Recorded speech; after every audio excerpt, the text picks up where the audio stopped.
كتاب أنزلناه إليك لتخرج الناس من الظلمات إلى النور. السلام علیکم ورحمۃ اللہ وبرکاتہ۔ الحمدللہ رب العالمین وصلی اللہ وسلم علی نبینا محمد وعلی آلہ وصحبہ اجمعین۔ حضرات، چھٹے پارے کی تفسیر کا خلاصہ پیش کیا جا رہا ہے۔ پانچویں پارے کے آخر اور چھٹے پارے کے شروع میں منافقین کا تذکرہ مختلف انداز سے کیا گیا۔ قرآن کریم کی مختلف صورتوں میں منافقین کا ذکر کیا گیا، ہیپوکریٹ اور ہیپوکریسی، نفاق۔ یہ بہت خطرناک مرض ہے جو دلوں میں پیدا ہوتا ہے اور آدمی صراط مستقیم سے بھٹک جاتا ہے۔ منافقین کو سخت ناپسند کیا گیا۔ ان المنافقین فی الدرک الاسفل من النار، جہنم کے بدترین ٹھکانوں میں ان کو داخل کیا جائے گا۔ منافق یعنی کہے کچھ اور دل میں کچھ اور چھپایا ہوا ہو، ظاہر کرے کہ وہ اللہ کو مانتا ہے، رسول اللہ صلی اللہ علیہ وسلم کو مانتا ہے، وہ مسلمانوں کے ساتھ ہے، وہ اسلامی شریعت کی قدر کرتا ہے، لیکن اس کے دل میں یہ سب چیزوں سے عداوت ہو، بغض ہو، یہ چیزوں سے وہ اپنے آپ کو دور رکھنے کی کوشش کر رہا ہو، تو اس سے سماج کو بہت زیادہ نقصان پہنچا۔ اور ہر زمانے میں یہی منافقین بہت زیادہ نقصان کا باعث بنتے رہے۔ اسی لیے قرآن کریم میں ان کا تذکرہ بھی اس انداز سے کیا گیا کہ جہنم کے بدترین ٹھکانوں میں ان کو داخل کیا جائے گا۔ ہاں، نفاق کا تعلق چونکہ دل کی بیماری کے ساتھ ہے، کسی کو یہ حق نہیں پہنچتا کہ پوائنٹ کر کے کسی آدمی کے بارے میں کہیں کہ تم منافق ہو۔ ہم منافق کی نشانی بتا سکتے ہیں، علامتیں بتا سکتے ہیں، طریقہ عمل بتا سکتے ہیں، مگر کسی آدمی کے بارے میں یہ کہنا کہ یہ منافق ہے، یہ غلط ہو جائے گا۔ اس لیے کہ دل، دماغ، نیت اور اخلاص یہ وہ چیزیں ہیں جو سوائے اللہ جو عالم الغیب ہے کوئی اور نہیں جانتا۔ پھر اس میں ان کا ایک اور انداز پیش کیا گیا، جیسے کہا گیا کہ وہ لوگ کس طریقے سے کوشش کرتے ہیں کہ نقصان پہنچائیں۔ جیسے چھٹے پارے کی شروع ہی کی آیت میں جو بات کہی گئی، لا يحب اللہ الجہر بالسوء من القول الا من ظلم۔ اگر تو کبھی ایسی سچویشن پیدا ہو جائے کہ آدمی کو کچھ لوگ پکڑ لیں، اس کو نرغے میں لے لیں اور اس کو مجبور کریں، فورس کر کے اس کی زبان سے کوئی ایسی بات نکلوائیں جو شریعت اسلامیہ کے خلاف ہو، ایمان اور عقیدے کے خلاف ہو، اور وہ جان بچانے کے لیے کہہ دیتا ہے، تو اس طرح کہنے سے دائرہ اسلام سے وہ خارج نہیں ہوگا۔ نبی کریم صلی اللہ علیہ وسلم کا جو ابتدائی زمانہ تھا مکہ مکرمہ کا، اس میں کچھ ایسے صحابہ جن کا سوشل اسٹیٹس ذرا سا کمزور تھا، مشرکین عرب انہیں اپنے ظلم و ستم کا نشانہ بنایا کرتے تھے، بڑی سخت تکلیفیں پہنچایا کرتے تھے۔ تو کبھی کبھی جان بچانے کے لیے یا ان تکلیفوں سے اپنے آپ کو بچانے کے لیے کوئی ایسی بات کہنی پڑتی جو وہ پسند نہیں کرتے تھے۔ جب نبی صلی اللہ علیہ وسلم سے اس کا ذکر کیا گیا تو آپ نے پوچھا، جس وقت تم اس طرح کی یعنی بے ادبی اور گستاخانہ بات زبان سے نکالتے ہو میرے بارے میں، تمہارا اس میں دل کی کیفیت کیا ہوتی ہے؟ تو ان کا جواب تھا کہ ہم دل سے تو آپ کو پسند کرتے ہیں، آپ پر ایمان لائے ہوئے ہیں ہم، لیکن یہ اپنی جان کو بچانے کے لیے، یہ اذیت سے بچنے کے لیے کبھی اس طرح کی بات کرنی پڑتی ہے۔ تو نبی صلی اللہ علیہ وسلم نے نہ صرف انہیں اجازت دی بلکہ حوصلہ افزائی فرمائی کہ اگر آئندہ بھی ضرورت پڑے تو کہہ دو اسی طرح سے۔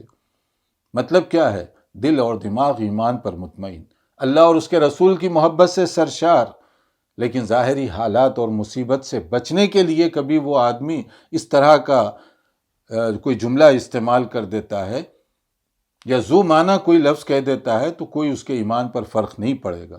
البتہ منافقین کا معاملہ اس سے مختلف ہے۔ وہ نبی صلی اللہ علیہ وسلم کی خدمت میں آتے مدینہ منورہ میں ظاہر ایسے کرتے جیسے کہ نبی کے ماننے والے ہیں، لیکن دل اور دماغ نبی کی عداوت سے، دشمنی سے، بغض سے بھرا ہوا ہوتا۔ کہا گیا ان الذین یکفرون باللہ ورسلہ ویریدون ان یفرقوا بین اللہ ورسلہ ویقولون نؤمن ببعض ونکفر ببعض ویریدون ان یتخذوا بین ذلک سبیلا۔ ان کا انداز کچھ ایسا ہے، کبھی کہتے ہیں کہ ہم اللہ کو تو نہیں مانتے، رسول اللہ کو مانتے ہیں، کبھی کہتے ہیں کہ ہم اللہ کو مانتے ہیں مگر رسول کو نہیں مانتے، تفریق کرنا چاہتے ہیں، یعنی ایمان کا ایک پورشن قبول کر رہے ہیں اور دوسرے حصے سے انکار کر رہے ہیں۔ تو یہاں صاف بتا دیا گیا کہ مومن بننے کے لیے ضروری ہے کہ تم اللہ کی وحدانیت کو قبول کرو اور رسول اللہ صلی اللہ علیہ وسلم کی رسالت کو تسلیم کرو۔ اگر اس میں کوئی آدمی تفریق کرتا ہے اور یہ کہتا ہے کہ میں اللہ پر ایمان رکھوں گا مگر رسول اللہ کو نہیں مانتا، وہ مسلمان نہیں ہو سکتا، دائرہ اسلام سے وہ آدمی خارج ہو جائے گا۔ یہاں حکم دیا جا رہا ہے کہ اللہ تبارک و تعالیٰ کے ساتھ رسول اللہ صلی اللہ علیہ وسلم پر بھی ایمان لانا یہ ضروری ہے۔ یہیں پر ایک اور غلط فہمی کو بھی دور کر لیجئے کہ بہت سارے لوگ اس وقت بھی ایسے ہیں جو کہتے ہیں کہ ہمارے لیے قرآن مجید کافی ہے، اس کے علاوہ کوئی چیز ہمارے لیے آخری اتھارٹی نہیں ہے۔ تو قرآن مجید کو کیسے سمجھیں گے آپ؟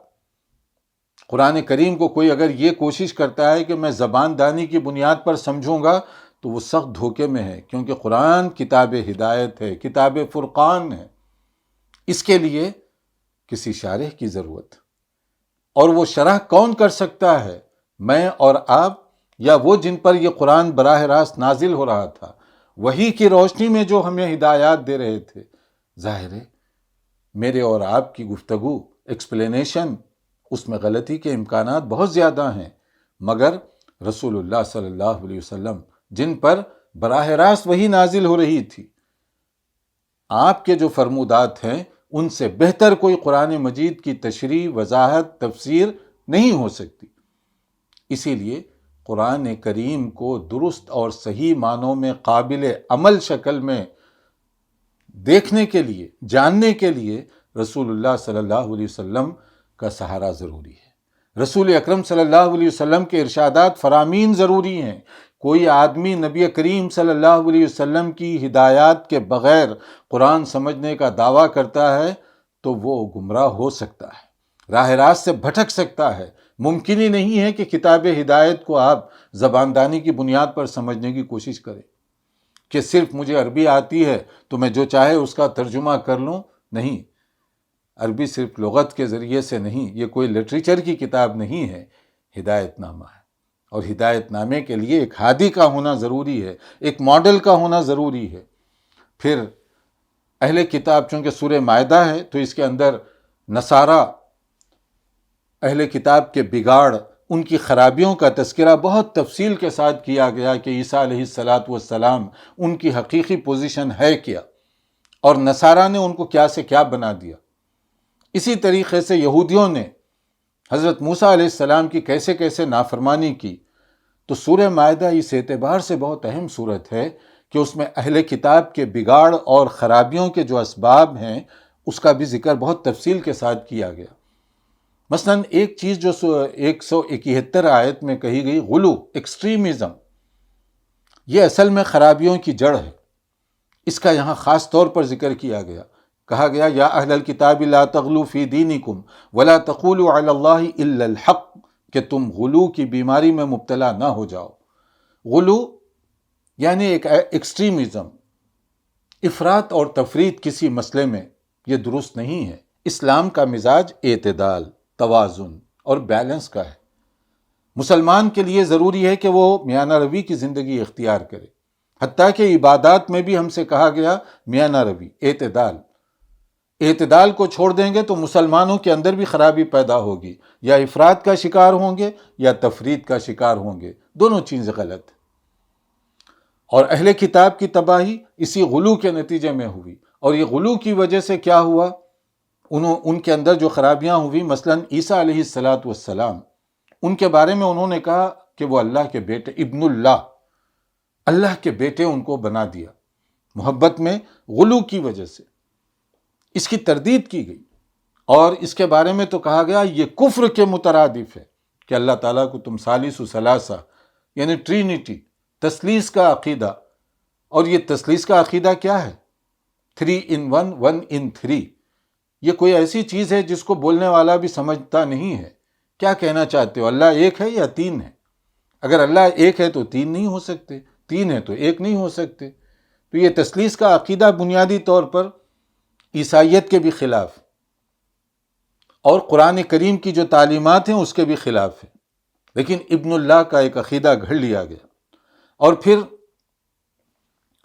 ایک اور جو خرابی پیدا ہوئی، آپ نے دیکھا یہودیوں کے اندر ان کی جو طبیعت ہے اس کو سمجھنے کے لیے سبت، جس کو وہ لوگ کہتے ہیں، یعنی یوم السبت، سیٹرڈے، ہفتے کا جو دن ہے، اس میں ان کے لیے کچھ خاص ہدایات دی گئی تھیں، شکار نہیں کر سکتے وغیرہ وغیرہ. تو ان کی شرارت کی جو طبیعت تھی، ہیلا سازی، تحریف، تو اس کے بنیاد پر وہ کیا کیے کہ شکار تو کیا کرتے تھے مگر ہیلے کے ذریعے سے.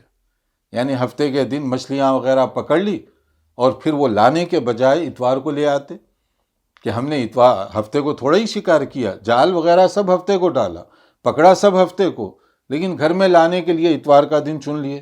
یا اسی طرح اور مختلف ہیلا سازی وہ کرنے لگے. اسی طرح ربا، سود کو حرام کر دیا گیا تھا، انہوں نے اپنے لیے حلال کیا. یعنی حرام اور حلال کا دروازہ اپنے لیے خود بنا لیا. خود ساختہ شریعت یہودیوں کی، جو آج بھی بہت ساری چیزیں اللہ نے جو نازل نہیں کی انہوں نے اس کو بنایا. تو یہ ساری تباہیاں ہیں. ہمارے لیے جو حکم دیا گیا، مثلا غلو کے بارے میں ایک حدیث ہے، ایاکم والغلو فی الدین فانما ہلک من کان قبلکم بالغلو فی الدین، کہ تم دینی مسائل میں غلو سے بچنا، ایکسٹریمزم بچنا اس سے، کیونکہ تم سے پہلے جو قومیں تباہ ہوئی اس کا ایک سبب یہی غلو. اگر جو قرآن مجید پڑھے، سنت کو سمجھے، تو وہ غلو نہیں کر سکتا. کچھ مسلمانوں کے اندر بھی یہ میانہ روی کی جو کیفیت ہے وہ ہٹتے جا رہی ہے اور غلو کی کیفیت پیدا ہو گئی، جبکہ یہ غلو تباہی اور بربادی کا سبب ہے.